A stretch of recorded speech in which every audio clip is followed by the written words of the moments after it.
Aonde se localiza o inconsciente coletivo?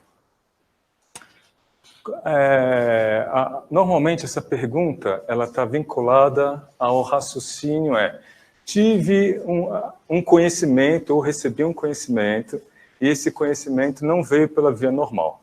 Qual é a via normal? Ou eu tenho um estudo prévio sobre aquele assunto, ou eu li um livro, ou eu fui numa palestra, fui no curso, e com isso aprendi uma determinada informação, e daí eu tenho essa informação e começo a fazer associações, tá certo? Esse conhecimento, ele pode vir por diversas vias. Uma primeira via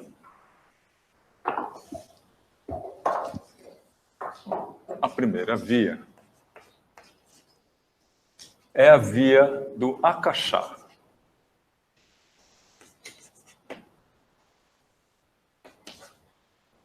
O akasha é o espaço vazio, tá? Literalmente é o espaço vazio. Que espaço? Espaço entre os átomos, espaço entre o núcleo e a eletrosfera, o espaço entre os planetas. Esse grande espaço vazio é chamado de akasha.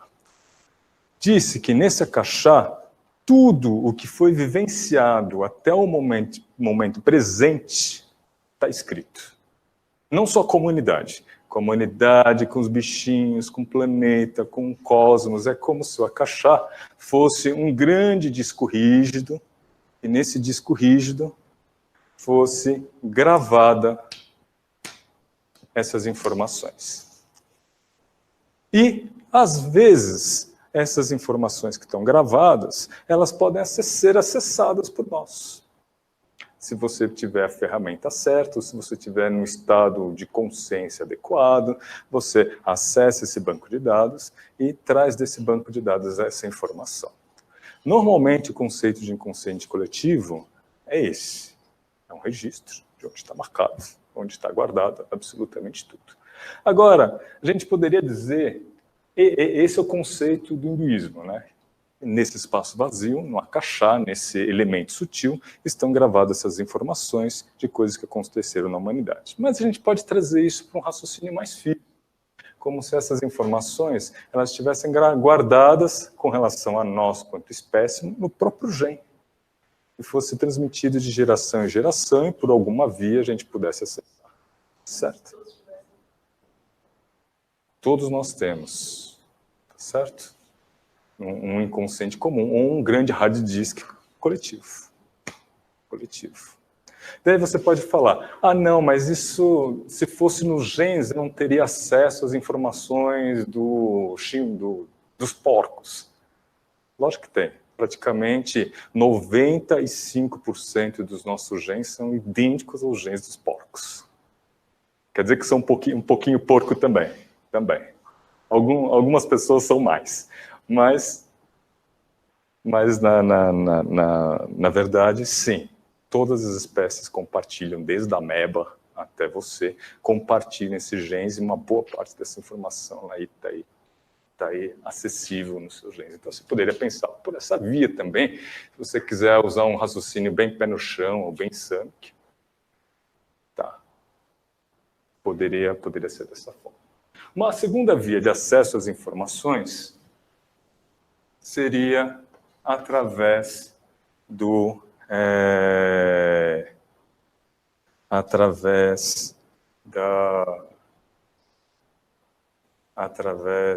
da passagem direta, né? Vou colocar dessa forma. E daí eu vou explicar. Eu não tenho um nome melhor na minha cabeça agora, daí eu vou explicar. O que seria da passagem direta? Por exemplo, você está no mesmo ambiente. E nesse ambiente nós estamos compartilhando o quê? Emoções, pensamentos, energia propriamente dita, compartilhando até matéria, né? O ar que eu inspiro, de repente você inspira também depois, assim, até matéria a gente está compartilhando. Então a gente vive num grande oceano, e esse oceano ele é feito do quê? De matéria, de energia, de emoções e de pensamentos. Então, se em algum lugar, normalmente na sala de aula, alguém pensar ou sentir alguma coisa, isso imediatamente vai estar influenciando você. por exemplo, de uma forma inconsciente. E, de repente, você pode ter uma grande ideia, você acha que a ideia é sua, mas na realidade foi o pensamento de outra pessoa que foi transmitido para você e você simplesmente pegou aquela ideia e executou. Obviamente, isso por passagem direta, isso acontece normalmente dependendo da proximidade. Quanto mais proximidade, quanto mais vínculo que você tem com uma pessoa, maior a sua capacidade de conversar. É como se você tivesse o número de uma pessoa. É muito mais fácil você pegar o seu celular e ligar para uma pessoa que você já tem um número do que uma pessoa que você não tem o número, que você tem vai ter que descobrir. Torna-se a coisa muito mais complexa. Então, a mesma coisa. A pessoa que você tem maior afinidade, você passa a compartilhar emoções e pensamentos com muito mais velocidade. A terceira via de aquisição desse conhecimento é pela via de Buddhi. Buddhi ou o intelecto. Esse intelecto que eu estou falando não é a sua inteligência normal, mas é um overmind, é uma grande mente coletiva, que aparece durante os estados de dhyana, ou durante o estado de Dhi. Quando você entra nesse estado, ou no estado de meditação, você deixa os órgãos do sentido de lado, você para a tela mental, o ego se esvazia e você passa a entender o mundo por uma outra via, que é a via de Buddhi. Nesse momento onde você entra nesse estado, esta ferramenta que é chamada de Buddhi, ela recebe outro nome que é Mahati, que é uma mente coletiva. Obviamente, essa mente coletiva, ela tem acesso a esse banco de dados, mas ela tem acesso não só a esse banco de dados, mas todas as probabilidades possíveis do que será no futuro. É por isso que você consegue não só saber o que aconteceu, mas que você acontece nesse momento e o que acontecerá no futuro com uma determinada coisa, no sentido de probabilidade. Então, é como se você conseguisse uma capacidade preditiva muito maior do que os outros seres humanos. Essa capacidade preditiva, ela não tem nada de misterioso nem de místico. Você pega uma pessoa com 50, 60 anos, pega um jovem com 18 anos, o jovem está fazendo uma coisa, o cara de 60 está olhando, ele já está falando, né? Já está pensando, isso vai dar merda. Porque já viveu isso, já tem essas associações, então já sabe que aquilo não vai acabar bem. Tá certo? Às vezes, você mesmo sabe que algo já não vai acabar bem. Mas você vai lá e cai de cabeça naquilo porque você quer viver aquela experiência, independentemente dela acabar bem ou não. Só pela possibilidade de viver aquela experiência. Ok? Tá.